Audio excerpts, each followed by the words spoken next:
La motarderie.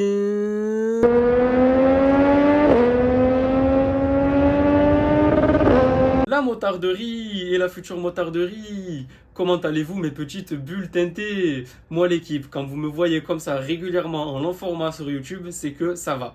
Aujourd'hui l'équipe, on va voir ensemble le classement des 10 motos A2 les plus vendues en 2024. À chaque fois que je vais vous donner le positionnement d'une moto dans le classement, je vais vous donner son prix de commercialisation en 2024 pour la finition sans option la plus basique. Je vais vous donner aussi le nombre de ventes à chaque fois. Et à ton avis, donne-moi dans les commentaires ta réponse. Quelle sera la moto en top 1 du classement? On va voir s'il y en a qui sont forts.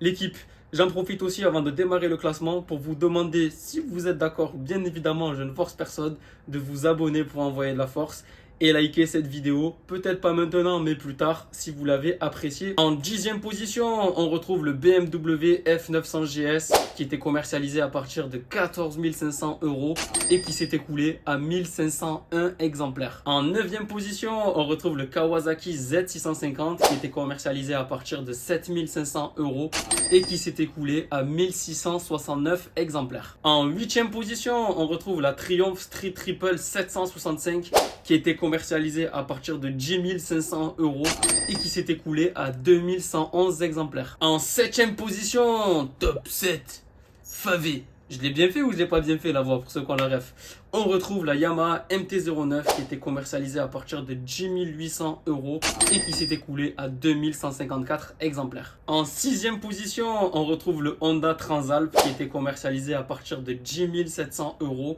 et qui s'est écoulé à 2163 exemplaires. En 5e position, on retrouve le Kawasaki Z900 qui était commercialisé à partir de 10 200 € et qui s'est écoulé à 3160 exemplaires. En 4e position, mais qui en réalité est ex aequo avec la 5e position, parce que comme le Z900, il s'est écoulé à 3160 exemplaires, on retrouve le Yamaha Tracer 700 qui était commercialisé à partir de 9 300 €.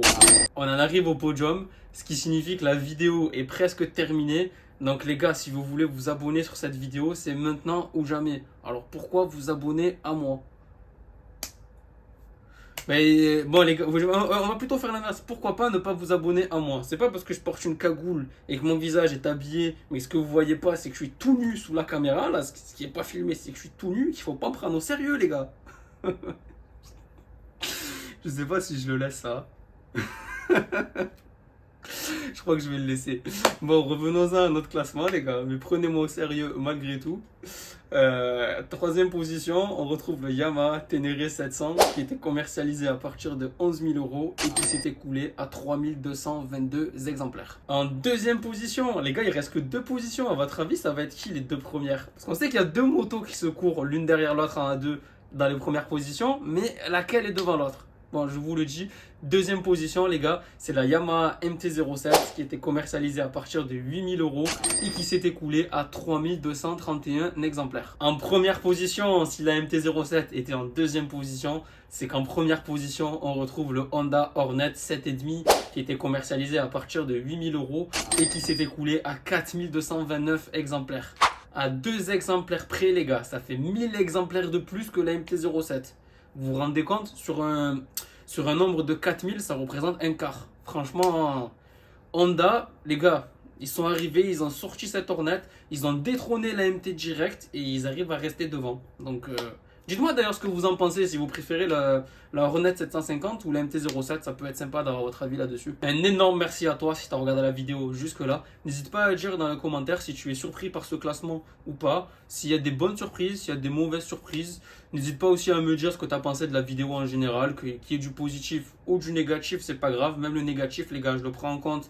J'essaye de m'améliorer et de corriger les choses, donc il n'y a aucun problème avec ça. N'hésite pas aussi à t'abonner. N'hésite pas à mettre un pouce bleu.